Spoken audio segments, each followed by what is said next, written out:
Hello दोस्तों। Good evening, नमस्कार। आप सभी का एक बार जो फिर से बहुत बहुत स्वागत है आप सभी के अपने यूट्यूब चैनल परीक्षा की शिक्षा में। उम्मीद करता हूँ, आशा करता हूँ कि आप सभी जो स्वस्थ हैं, कुशल मंगल है, तैयारी जो है बढ़िया और अच्छे तरीके से आप अपनी कर रहे थे। जो भी क्लास में फर्स्ट टाइम आए हैं, नए आए हैं, उन सभी को बता दें कि हमारे चैनल पर जो आपकी बीएड फर्स्ट परीक्षा 2026 की आपकी तैयारी चाहते हो, डेली बेसिस पे रेगुलर करवा जिसे भी तैयारी पूरी करनी है, कंप्लीट करनी है, चैनल को सब्सक्राइब करके आप लोग हमारे साथ जुड़े हैं। क्लास का समय देखिए, जीके जीएस की जो है सुबह 10 बजे, रीजनिंग की जो क्लास है दोपहर को 1 बजे, कला की जो क्लास है शाम को 4 बजे, हिंदी की जो क्लास है शाम को 7 बजे आप सभी को देखने को मिलती है। नीचे डिस्क्रिप्शन आप सबको इंस्टाग्राम टेलीग्राम का लिंक मिलेगा, तो इंस्टाग्राम पे फॉलो करेंगे, टेलीग्राम से जाओगे, टेलीग्राम से डेली बेसिस क्लास का अपडेट, एग्जाम का अपडेट, जैसे भी आपको देखने को मिल जाएगा। तो आप लोग जाकर उसको ज्वाइन कर लेंगे, ठीक है। चलेंगे क्लास से स्टार्ट करें बिना किसी देरी के। एक एक क्वेश्चन आपके एग्जाम के लिए बहुत इंपॉर्टेंट, ध्यान से क्वेश्चन को देख के समझ के उसका उत्तर देने की कोशिश कीजिए, ठीक है। और क्लास से स्टार्ट करें, जिस टाइम तक क्लास को लाइक नहीं किया लाइक करेंगे, शेयर नहीं कर सकते, जिस टाइम तक चैनल को सब्सक्राइब नहीं किया सब्सक्राइब करें। प्रश्न संख्या क्या है? 76 से 77 दिया गया प्रश्नों में प्रत्येक वर्ग में दिए गए 4 विकल्पों में से शुद्ध वाक्य को चुनना है, ठीक है। 76 नंबर है, चलिए बताइए। 3 नगरों का नाम बताइए। 3 नगरों का नाम बताइए। गलत हो जाएगा। 3 नगर के नाम बताइए, या 3 नगरों के नाम बताइए। 3 नगरों के नाम बताइए और 3 नगरों के नाम बताइए। ये भी शुद्ध है, पहला वाला भी तो शुद्ध ही दिया गया है ना। बताइए 3 नगरों के। अच्छा, 3 नगरों का बोला है ना, का नहीं होगा। 3 नगरों के नाम बताइए होगा, ठीक है। 3 नगरों के नाम बताइए, ये वाला आपका राइट हो जाएगा, ठीक है। चलिए अगले क्वेश्चन को देखेंगे। आपका 77 क्या देगा, बताइएगा, इसका सही उत्तर क्या हो जाएगा। मुझे यह काम, अच्छा इसमें भी हमें शुद्ध वाक्य बताना है। मुझसे यह काम होना संभव नहीं है। मुझसे यह काम होना संभव नहीं है, ठीक है। तो ये वाला वाक्य जो देगा शुद्ध हो जाएगा। मुझसे यह काम हो सकना संभव नहीं है, गलत हो जाएगा, ठीक है। सकना नहीं होगा, होना संभव नहीं है, ये वाला शुद्ध हो जाएगा, ठीक है। चलिए 78 से 79 निर्देश दिए गए निम्नलिखित विकल्पों में से सही संधि विच्छेद को चुनना है, ठीक है। 78 है सच्चिदानंद। तो सच्चिदानंद का सत्यधन चित्तधन आनंद हो जाएगा। सत्यधन चित्तधन, सत्यधन चित्तधन आनंद, ऑप्शन नंबर जो ये वाला दिया गया है राइट आंसर होगा, ठीक है। सत्यधन चित्तधन आनंद, ठीक है। सच्चिदानंद का सत्यधन चित्तधन आनंद, क्लियर। सही संधि विच्छेद है सच्चिदानंद का। चलिए, और व्यंजन संधि का उदाहरण है। यशोदा का क्या हो जाएगा? यशोदा का संधि विच्छेद क्या होगा, बताइए। यशोदा का संधि विच्छेद का यशोधंदा होता है, ठीक है। यशोधंदा आपका विसर्ग संधि का उदाहरण है। चलिए अगले क्वेश्चन को देखेंगे। आपका प्रश्न संख्या 81 80 से 81 निम्नलिखित शब्दों के पर्यायवाची को चुनना है, ठीक है। मछली, मछली का पर्यायवाची क्या हो जाएगा? तो मछली का पर्यायवाची आपका जो दिएगा मीन। मीन जो दिया गया ऑप्शन नंबर डी वाला आपका राइट आंसर होगा, ठीक है। मछली का पर्यायवाची आपका मीन होता है। अगला प्रश्न है आपका 81 81 में पति, पति का पर्यायवाची शब्द क्या हो जाएगा? तो पति का पर्यायवाची शब्द आपका देखिए तो यहाँ पे आर्य। आर्य जो है पति का पर्यायवाची शब्द हो जाएगा। ऑप्शन नंबर बी हमारा राइट होगा, ठीक है, क्लियर। नेक्स्ट है आपका निर्देश दिए गए प्रश्न संख्या 82 से 83 के प्रश्नों में प्रत्येक मुहावरे लोकोकित के लिए विकल्प दिए गए हैं, इनमें से एक उचित यानी कि सही विकल्प का चयन कीजिए, ठीक है। चलिए, एक तवे की रोटी क्या छोटी क्या मोटी, ठीक है। एक तवे की रोटी क्या छोटी क्या मोटी, यानी कि व्यक्ति को उसके गुण और दोष दोनों के साथ परखना चाहिए, गलत दिया गया है, ठीक है। भोजन की सामग्री, भोजन यहाँ पे आएगा ही नहीं, ठीक है। एक परिवार के सभी सदस्य एक समान होने चाहिए, नहीं, सब लगभग एक समान होने चाहिए, ठीक है। परिवार विवार की बात नहीं करना है इसमें, भोजन की बात नहीं करना, व्यक्ति की बात नहीं करना है। तो एक तवे की रोटी का छोटी का मोटी यानी कि लगभग सब एक समान होना, ठीक है। ऑप्शन नंबर डी वाला सही हो जाएगा। चलिए क्या देगा 83।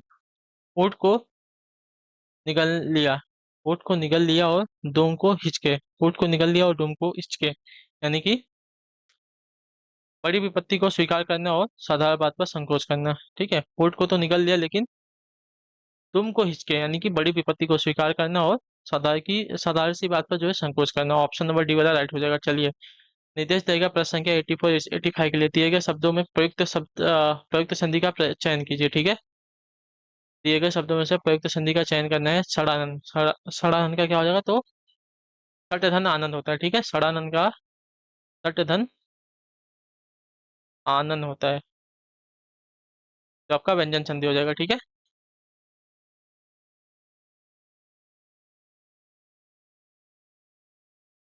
चलिए। धर्म धन आत्मा धर्मात्मा। धर्म धन आत्मा धर्मात्मा। ठीक है।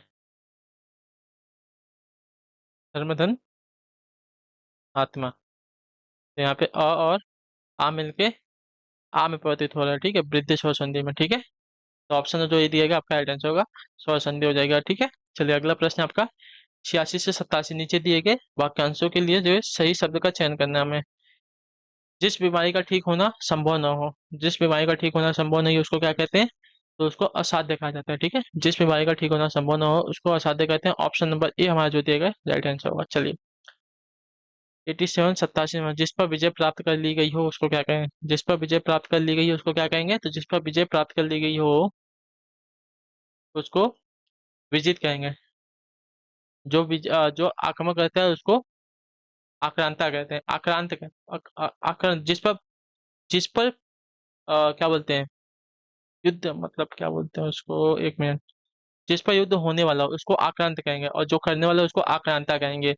जिस पर विजय न प्राप्त की जा सके उसको अजय कहेंगे। पराजित मतलब कोई हारा ना हो उसको पराजित कहेंगे। ठीक है। नीचे दिए गए 80 से 89 के दिए गए वाक्यों में रेखांकित शब्दों की शुद्ध वर्तनी का चयन करना है। ठीक है। पूजनीय, तो पूजनीय का पूजनीय होता है। ठीक है, पूजनीय। ऑप्शन नंबर हमारा ए जो दिएगा राइट आंसर होगा। ठीक है, पूजनीय। अगला प्रश्न देखेंगे आपका 89 89 नंबर क्या है? रूप रस गंध आदि के अनुभव के लिए मनुष्य के पास ज्ञानेंद्रिया, ज्ञानेंद्रिय की वर्तनी क्या हो जाएगी? तो ज्ञानेंद्रिय की वर्तनी जो दी गई है आपकी, अच्छा ये तो दिया ही गया है। ज्ञानेंद्रिय की वर्तनी आपकी मेरे ख्याल से शुद्ध दी गई है। ये गलत है, ये गलत है, ये गलत है। जो दी गई है वर्तनी शुद्ध है, इसमें कोई आपकी गड़बड़ी नहीं है। ठीक है, ज्ञानेंद्रियां। चलिए। अच्छा, मात्रा की गलती है ना यहाँ पे, देखिए। बड़ी की मात्रा छोटी की मात्रा लगी ज्ञानेंद्रिय में। चलिए अगले क्वेश्चन को देखेंगे, आपका है 90 नंबर। यथाशक्ति में कौन सा समास है? यथाशक्ति। तो यथाशक्ति में आपका अव्ययवाची समास होता है। ठीक है। ऑप्शन नंबर हमारा जो भी दिएगा आपका राइट आंसर हो जाएगा। यथा हमारा एक अव्यय शब्द है। इनमें से एक शब्द है, घोड़े का प्राची शब्द नहीं है। ठीक सर। अस्म, सैंधव्य, घोटक या तुरंग। तो अस्म नहीं होता, अश्व होता है ना। अश्व होता है। ठीक है, अस्म नहीं होता है, अश्व होता है। ठीक है। चलिए। 92 92 नंबर। निम्नलिखित में से कौन सा शब्द का सिंह का प्राची है? सिंह का प्राची क्या हो जाएगा? तो सिंह का प्राची अगर देखा जाएगा साथियों तो आपका राइट आंसर यहाँ पे हो जाएगा अ, पंचानन। नहीं है ना मेरे ख्याल से सिंह का मृगांक, पंचानन। ठीक है। सिंह का प्राची शब्द हमसे पूछ रहा है।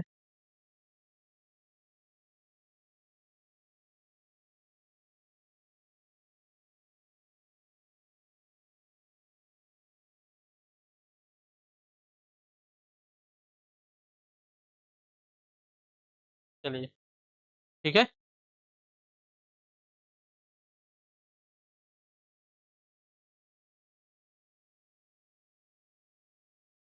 तो पंचानन हमारा सही हो जाएगा, सिंह का प्राची शब्द। चलिए।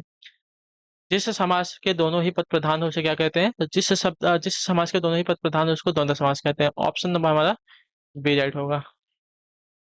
94 में गर्म जोशी का समार्थी शब्द चुनना। ठीक है, गर्म जोशी का समार्थी शब्द क्या हो जाएगा? तो गर्म जोशी का समार्थी शब्द अगर देखा जाएगा तो आपका राइट आंसर होगा यहाँ पे गुस्सा। ऑप्शन में जब सी दिएगा आपका राइट आंसर होगा। ठीक है, गर्म जोशी का समार्थी शब्द का गुस्से से हो जाएगा। क्लियर। चलिए, गर्म जोशी का समार्थी शब्द गुस्से से हो जाएगा। है 95 95 नंबर। सही संधि विच्छेद का चयन कीजिए। ठीक है, सही संधि विच्छेद का चयन करना है यहाँ पे। सही संधि विच्छेद क्या हो जाएगा यहाँ पे? तम धन अय समय। ठीक है, तम धन अय तनय तमय हो जाएगा।